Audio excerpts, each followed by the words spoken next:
नमस्कार, साहित्य तक के बुक कैफ़े के एक दिन एक किताब में मैं जयप्रकाश पांडे आपका स्वागत करता हूँ और आज मैं उर्मिला शुक्ल के उपन्यास बिन ड्योढ़ी का घर भाग 3 के साथ उपस्थित हूँ। एक तरह से इस उपन्यास पर भाग 3 क्यों लिखा है यह समझ में नहीं आता। क्यों? क्योंकि यह उपन्यास त्रयी है। यह पहले उपन्यास का बिन ड्योढ़ी के का घर नाम से जब पहला उपन्यास आया था तब रचनाकार उर्मिला शुक्ल के दिमाग में यह बात नहीं थी कि वो इसका अगला हिस्सा भी लिखेंगी। यानी यह किसी तरह से एक उपन्यास के 3 खंड नहीं है। पहले ही मैं अपने पाठकों को स्पष्ट कर दूं और इस बात का ध्यान मैं उपन्यासकार रचनाकार उर्मिला शुक्ल को भी दिलाना चाहूँगा कि पहला उपन्यास बिन ड्योढ़ी का घर जो बस्तर के जनजीवन पर और वहाँ की उद्दामता पर एक ऐसे पात्र के साथ वह कहानी चलती है जो पूर्वांचल से बस्तर के क्षेत्र में जाती है। वहाँ उसको यह दिखाई देता है कि किस तरह से बस्तर के लोग अपने समय और अपने जीवन, अपने जंगल और अपनी परंपराओं को लेकर उदात्त हैं। तथाकथित समाज जो यह कहता है कि हमारे यहाँ स्त्रियां स्वतंत्र हैं या स्त्रियों को आज़ादी है, उन्हें स्त्री स्वतंत्रता का जो संदेश है वह आदिवासी जनजीवन से समझना चाहिए। हमारे शहरों में जो स्त्रियां हैं या जो पढ़ी लिखी स्त्रियां हैं या जो कामकाजी स्त्रियां हैं उनको लगता होगा कि हम बहुत आज़ाद हैं, लेकिन सच यह है कि आदिवासी समाज आज भी स्त्री और पुरुष की समानता को लेकर जिस तरह से उदार है और जिस तरह से स्त्रियां आज भी पुरुष के कंधे से कंधा मिलाकर और कई मामलों में पुरुषों से आगे बढ़कर अपने काम करती हैं और अपने जनजीवन को न केवल सजाती संवारती हैं बल्कि अपनी आने वाली पीढ़ी को वह ताकत और दृष्टि देती हैं कि वह समाज में अपने जल, जंगल और जमीन के साथ आगे बढ़ सके। बिन ड्योढ़ी का घर दरअसल उसी पृष्ठभूमि पर आधारित उपन्यास है। पहले खंड के बाद उन्होंने जब दूसरा खंड लिखा तो उस खंड में उन्होंने नक्सल समस्या के साथ साथ जिस तरह से ईसाई मशीनरियों ने जंगलों के बीच, आदिवासियों के बीच अपनी पहचान बनाने की कोशिश की, जिस तरह से स्थानीय राजनीति और प्रशासन ने वहाँ के युवाओं को भ्रष्ट करने की या परेशान करने की कोशिश की और उन सब के बीच जो प्रेम के कोमल तंतु हैं, जो सेवा के कोमल तंतु हैं, जो आदिवासी समुदाय की उदात्तता रही है और वहाँ के बड़े बुजुर्ग साथ ही समझदार युवा भी जिस तरह से टोली बनाकर गुट में सांस्थानिक रूप से अपनी अस्मिता को बचाने की कोशिश करते हैं, दूसरे खंड में उन्होंने इस बात पर दृष्टि डाली थी। एक तरह से यह उपन्यास तब भी समाप्त हो गया होता, लेकिन जिस तरह से उर्मिला शुक्ल के प्रशंसक पाठकों ने इस श्रृंखला को बढ़ाने की बात की, बतौर रचनाकार उर्मिला शुक्ल इस बात के लिए बाध्य हो गई कि वे इसके तीसरे अध्याय यानी तीसरे हिस्से के साथ भी आए। यानी बिन ड्योढ़ी का घर अपने आप में इस तरह का उपन्यास है कि इसके तीनों खंड अपने आप में स्वतंत्र हैं लेकिन एक दूसरे से जुड़े हुए भी। अगर आप किसी अच्छी कृति को पढ़ना चाहते हैं तो आपको पहले खंड से शुरू करना चाहिए, लेकिन अगर आपके हाथ कोई भी खंड लगेगा तो आपको समझ में आएगा, लेकिन बात अधूरी सी होगी। इसीलिए जब बिन ड्योढ़ी के घर का दूसरा भाग पूरा हुआ तो बतौर रचनाकार उनको यह संतोष था कि जो उसकी मुख्य पात्र हैं उनकी कथा मुकम्मल हुई, यानी कात्यायनी की।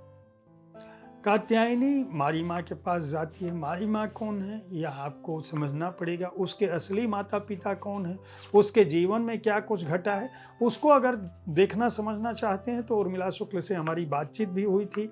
साहित्य तक के शब्दरथी या बातें मुलाकातें कार्यक्रम में आप उसको देख सकते हैं। इसके अतिरिक्त बिन ड्योढ़ी का घर की मैंने चर्चा भी की थी, तो आप उसको भी समझ सकते हैं और इस उपन्यास को खरीद कर पढ़ेंगे तब आपको समझ में आएगा। दरअसल बस्तर, मध्य प्रदेश, छत्तीसगढ़, उड़ीसा, आंध्र प्रदेश या हर उस जंगल की यह गाथा है जो अपनी संस्कृति को, अपने समय को, अपने समाज को बचाने की कोशिश कर रहा है। खास बात यह है कि उर्मिला शुक्ल की शैली इतनी पठनीय है कि आप जब भी इस उपन्यास को खरीदेंगे, पहला पन्ना उठाने के बाद आप उसे छोड़ नहीं सकते, बशर्ते आपको स्थानीय भाषाओं से प्यार हो, स्थानीय बोलियों से भी प्यार हो। उर्मिला शुक्ल की एक खासियत यह भी है कि वह जब अपने उपन्यास लिखती हैं तो उसके पात्रों को स्थानीयता का बोध देती हैं।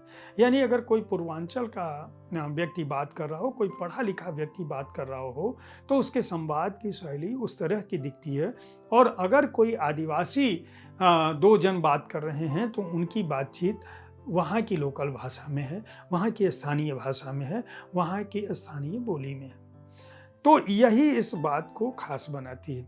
लेकिन कात्यायनी की कथा जब पूरी हो चुकी थी तो उनको लगा कि बस्तर की कथा अब भी बाकी है, जो बस्तर का संघर्ष है वह अब भी बाकी है। और बस्तर दरअसल उर्मिला शुक्ल के दिमाग में इस तरह से छाया हुआ है कि वे इस उपन्यास के साथ फिर उपस्थित होती। यहाँ पात्र वही हैं, वही दुहिता धाम है, लेकिन दुहिता धाम के प्रांगण में अब मारिया नहीं है, मारी माँ जिनकी मैं बात कर रहा था। किस तरह से युवा पीढ़ी यानी तीसरी पीढ़ी जो है वह पहले उपन्यास में पहली पीढ़ी है, पहले खंड में, दूसरे में दूसरी पीढ़ी है, दूसरी पीढ़ी की गाथा है, और तीसरी पीढ़ी किस तरह से अपने को उदात्त करती है वह इस उपन्यास का हिस्सा है। भाव इस उपन्यास में भी हैं, लेकिन शुरुआती हिस्से में वो बाद में चले जाते हैं। कात्यायनी के जीवन में क्या कुछ घटता है, किस तरह से वह अपने प्रेमी को पाती है, किस तरह से उसकी बेटी जो शांति निकेतन में पढ़ने गई होती है। खास बात यह है कि यहाँ जो रिश्ते हैं इस उपन्यास में, वो रिश्ते खून के रिश्ते नहीं, वे रिश्ते प्रेम के रिश्ते हैं, अपनापा के रिश्ते हैं, ऐसे रिश्ते हैं जो जिनकी बुनियाद सिर्फ और सिर्फ मानवीयता पर आधारित है।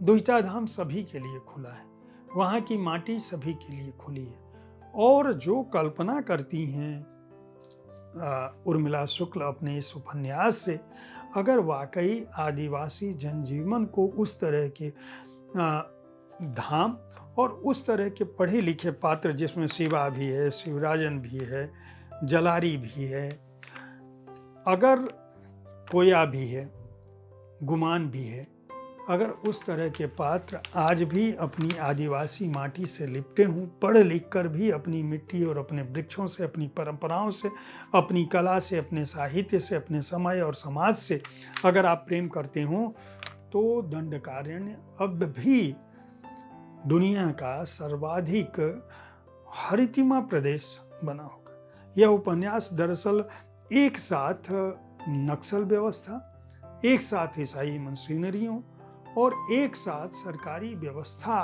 के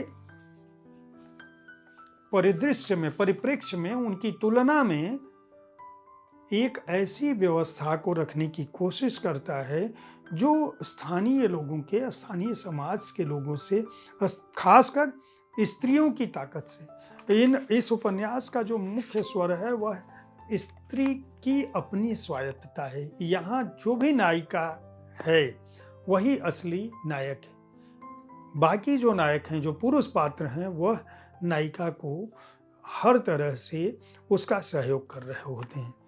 उपन्यास किस तरह से बन्या और डंकिनी की भी गाथा कहता है, इसके पात्रों में क्या है, इस उपन्यास में क्या है। इतने बड़े वितान के उपन्यास को किसी भी समीक्षा में या उसके कथानक को रखा नहीं जा सकता, खासकर तब जब वह त्रयी में फैला हुआ हो।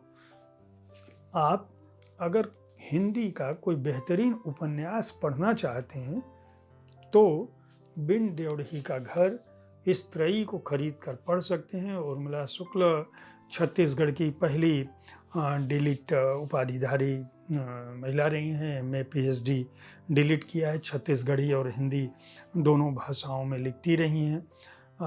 कई कहानी संग्रह, कविता संग्रह उनके प्रकाशित हो चुके हैं। खंड काव्य भी आ चुका है, छत्तीसगढ़ी में भी लिखती रही हैं। ढेर सारे पुरस्कार मिल चुके हैं। अनुज्ञा बुक्स ने इस उपन्यास को प्रकाशित किया है। इसका हार्ड बाउंड संस्करण मेरे सामने है, जिसका मूल्य 599 रुपये है।